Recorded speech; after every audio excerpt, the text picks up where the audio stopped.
Welcome everyone, I hope all of you are doing well. In this video I am going to talk about the detailed anatomy of the scapula. Other name for the scapula are the wing bone, the shoulder bone or the shoulder blade, the speal bone. So going to the anatomy of the scapula is a part of the shoulder girdle which is present on the posterior lateral aspect of the rib cage.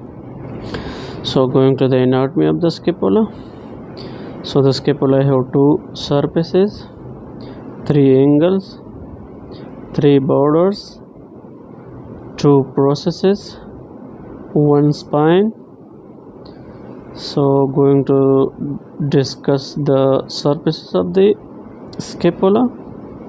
The scapula have two surfaces. You can see over here, this is the ventral surface, or the another name for the ventral surface is the costal surface, which face the rib cage.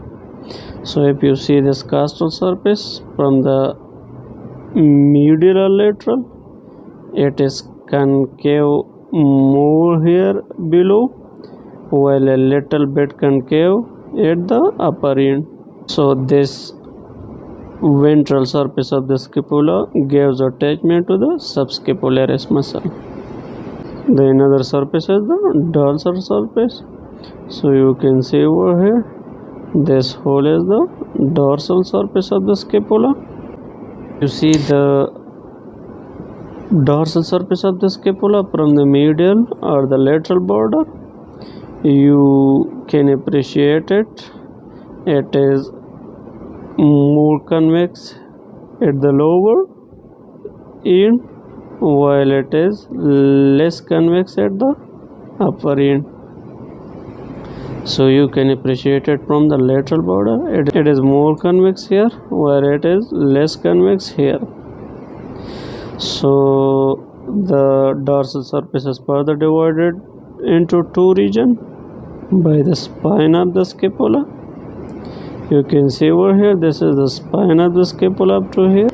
This spine of the scapula divides the dorsal surface into two.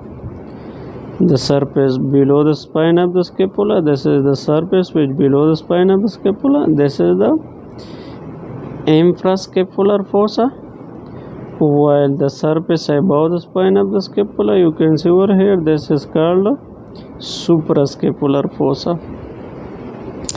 And the suprascapular fossa is narrow here at the humeral end, while it is broader here at the vertebral end.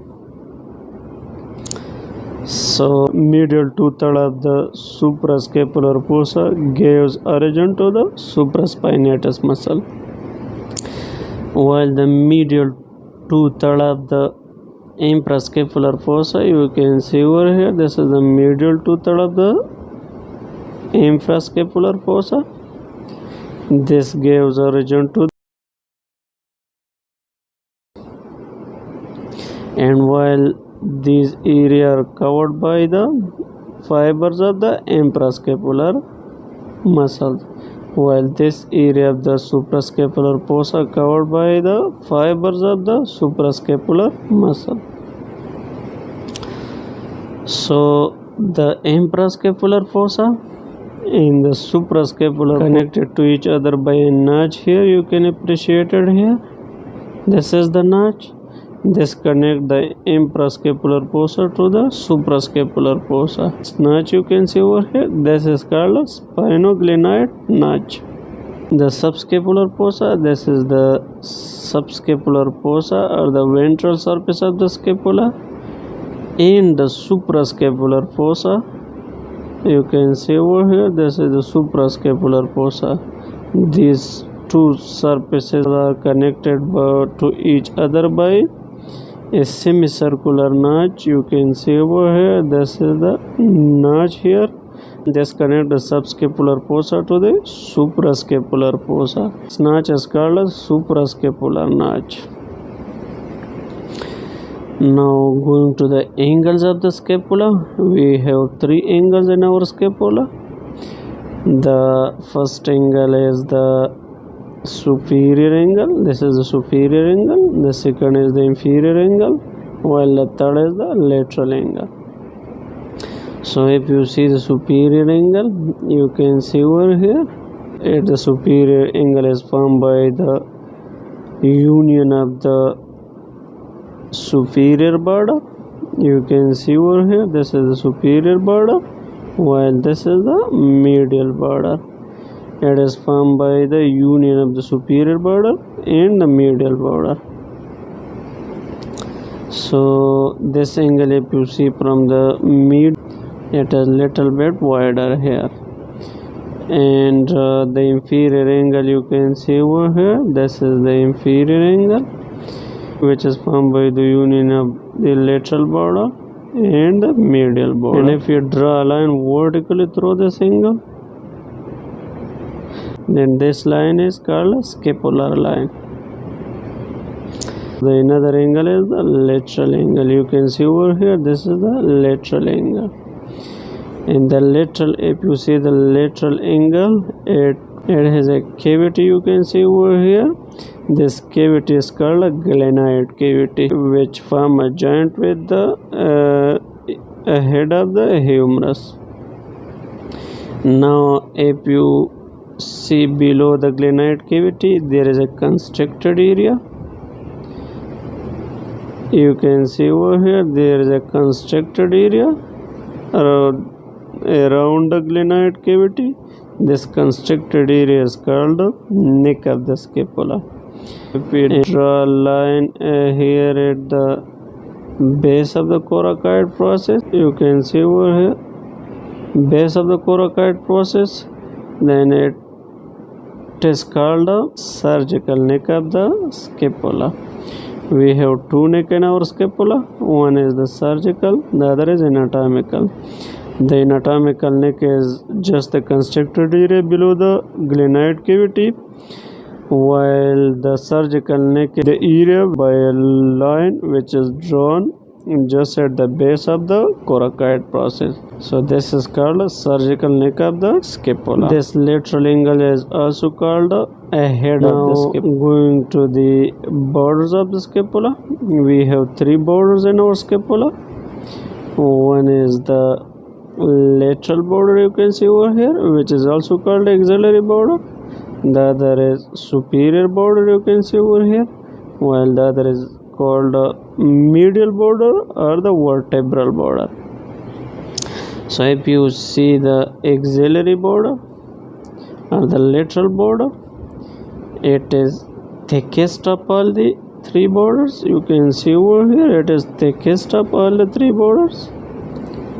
It is thickest of all the three border, and if you see it deeply, it is thick above while thin below. This border then run below, and with the medial border it forms the inferior angle. Just at the start of the lateral border, it has a tubercle just below the glenoid cavity, which is called a infraglenoid tubercle. And if you see, there is another tubercle at the superior of the glenoid cavity. This tubercle you can see over here, this is called a supraglenoid tubercle. And now going to the medial border, if you see the medial border, this is called a medial border. The another name for the medial border is the vertebral border. If you see it, it is the longest of all the border, you can see over here, and it is the thinnest of all the border. The lower end of this border forms the inferior angle with the lateral border, while the upper end forms the superior angle with the superior border of the scapula.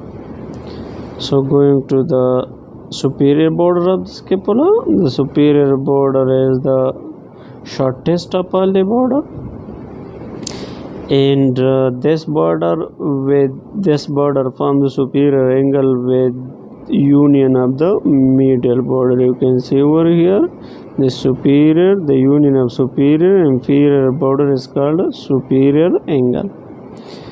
Now going to the processes of the scapula, we have two processes in our scapula.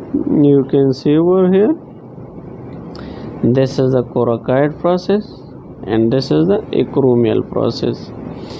And this acromial process form a joint with the acromial end of the clavicle, which is called acromioclavicular. You see this process, it is flat from above downward. You can see over here, it is flat from above downward, and it is wider at the end. You can see over here, it is wider at the end. So going to the illustration of the acromioclavicular joint, you can see over here, this joint is called acromioclavicular joint, and it is formed by the acromial process of the scapula and the acromial end of the clavicle. You can see over here from the back, the acromioclavicular joint. This is the acromioclavicular joint. So this was all about on the anatomy of the scapula. For more videos, subscribe, like and share. In the next video, I will discuss the rotator cuff, its function.